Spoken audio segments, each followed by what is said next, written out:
Hey there. Thank you for joining me, Stanley, on the Saturday. This one's coming out a little bit late, but haven't had a really good time to try to record this. Um, we're continuing looking at postmodernism, and this week I want to bring up um, another area of postmodernism that kind of it's a slight shift away from the thought of absolute truth, but it is extremely important for us to move forward. And before I go into this, I also want to mention uh, I had an old friend reach out to me um, with kind of a question around postmodernism. I was really interested in trying to interact with that question, and I think I'm going to interact further with that question. But if you guys have any questions about any of the videos I've been posting, I'm going to do kind of a brief recap of those. But um, if you've had any questions about postmodernism and what that means for um, everything we're dealing with in the world today, feel free to reach out and message me. You can comment on the Facebook post of this video, comment on the YouTube post of the video. You can message me on Facebook. I'd be more than happy to uh, do a video or multiple videos kind of addressing the questions that some of us have around postmodernism. But a quick recap of where we were. Postmodernism critiques our ability to accurately understand absolute objective truth, and it critiques our ability to then, kind of tell absolute truth to other people, absolute objective truth. And so we at first we just looked at that, and then we looked at how experience shapes our comprehension and access to absolute truth. And then we looked at how um, language and power and kind of culture, all the stuff that makes us objective. We looked at how those things um, can affect how we access absolute truth. Well, in addition to absolute truth, postmodernism critiques another very important philosophical concept that affects how we interact with the world on a regular basis. And this one might be a bit harder, so I'm going to do a bit of explaining for it, but I think it'll be easier to get at with with a story, with an example. So I'm going to try to explain um, this concept a little bit, and then I'll give a story that will hopefully give us an example, and then I'll explain why it's so relevant for us in the here and now. The concept that postmodernism is critiquing is the concept of what's called a meta-narrative. So a narrative is a story. Meta means that it's the overarching story. It is the kind of above story, the story behind the stories that we tell. Um, the meta narrative is um, the overarching story that unites all of humanity, and um, cultures will kind of tell their own narratives. So there's like the narrative of the state of Indiana and how Indiana came about, and our understanding of ourself, and that goes into the story of the United States, which would go into a story of kind of Europe since we were colonized by Europeans. There'd also within this though be stories of Native Americans that often don't get told, and all of these are narratives. The meta narrative would be the story of all of humanity, of all of the universe, in essence. Is there a guiding story for all of this? Or are there all just our individual stories, or even slightly larger collective stories, but um, not one story that can unite all of these together? The uniting story is the meta narrative. And postmodernism questions if a meta narrative even exists, but if a meta narrative exists, postmodernism would say we lack complete access to that.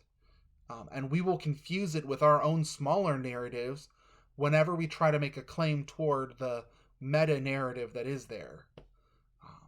And so we will kind of confuse the narrative of our kind of smaller story, whether it's individual or family or community, for the larger story that exists. And we'll try to pose our story as the overarching one when in fact it's not big enough. Now, as a Christian, I can't say that there isn't a meta narrative. That's what Christianity really claims, more than claiming a set of rules or claiming just kind of some random facts. Christianity lays claim to a story that is the guiding story, and I believe that there's some access to it because God revealed that story. But I would agree that oftentimes we will confuse our kind of individual stories with these grand overarching stories that the Bible tells. And that's kind of where my example comes from. As I've said before, as my YouTube channel is named Pastor Jason Stanley, so I'm not hiding the fact that I'm a pastor. I've never hidden that fact from the videos as far as I can tell. And within my kind of academic career, I've had to take several courses, many courses on church history. And I absolutely love history, so all the church history courses I really loved. They were, a lot of them were kind of different, but they were just all so good. But normally the way that church history gets told to people within the United States, even in going into ministry, the story that gets told is that Christianity started in Israel, which was part of the Roman Empire. Christianity quickly spread throughout the Roman Empire, especially after the Emperor Constantine took power, and Christianity became the dominant religion throughout all of Europe. And then, because America was a European colony, Christianity spread to the Americas. The missionary movement kind of brought Christianity from Europe and the Americas to the rest of the world, but without the missionary movement, we wouldn't find Christianity in places like Africa or Asia, and even the Middle East, because of Islam and all the wars there, had to be re-Christianized by Europe. That's kind of the story of the church that many of us have, thinking that really Christianity, while we have to acknowledge Christianity began in Israel, really Christianity very early on became European, and that's kind of the center point of Christianity for almost all of Christianity's history. And I can't dismiss the fact that Christianity thrived in the Roman Empire, thrived in Europe, and so in that sense, yes, Christianity did kind of move north and west from Israel. But there are some facts that we very quickly forget within all of this. We forget that Christianity was established in the Middle East, and Christianity first was spread through Israel and its neighbors. And so there are Palestinian Christians who can lay claim to be part of a church older than any church in Europe. We also forget that the Bible tells us that a eunuch from Ethiopia was converted to Christianity and returned to Ethiopia as a Christian with the gospel. And there are Ethiopian Christians, African Christians, who can lay claim to a church descended directly from the biblical church. We're also forgetting kind of the other half of the church. So the church in Europe really came to dominance, and where we get our history from, that's after the church had been in existence for 1,000 years. And there was a church in the East, especially in Russia, but also within the Mediterranean, Greece, and the Middle East, that church existed in a different timeline than uh, the church that most Christians in the United States have descended from. And church history, church legend kind of has it that there's a church that was brought to Asia, to India, by the disciple Thomas. So there are churches in Asia that are older than many of the churches in Europe. All of this gets kind of left behind. And we think that the gospel was first introduced to Africa and first introduced to Asia, that Christianity is just European. But there is a long-standing history tradition of Christianity and of the church, and one that, while would certainly look different than many of the Western churches that we know of and has a different history, still has so many similarities to the church, to the church's beliefs and morals, that it's easy to recognize that these are Christian churches in these other places. But we alter the story so that our Western story becomes just the story of Christianity altogether. We do this all the time. We slightly alter stories all the time, and then we mistake our stories, our falsified stories, altered stories, our individual stories, as the story that everyone experiences, not realizing that there is room for other stories and experiences under the overarching story of humanity. The entire reason why I thought about this and wanted to bring this up this week is that there's a tendency when we begin to argue, and it could be political arguments, moral arguments. There's this tendency to bring up a desire to be on the right side of history. And now that phrase just gets thrown around all the time, but that is a kind of key phrase, to be on the right side of history. And here's the problem with that.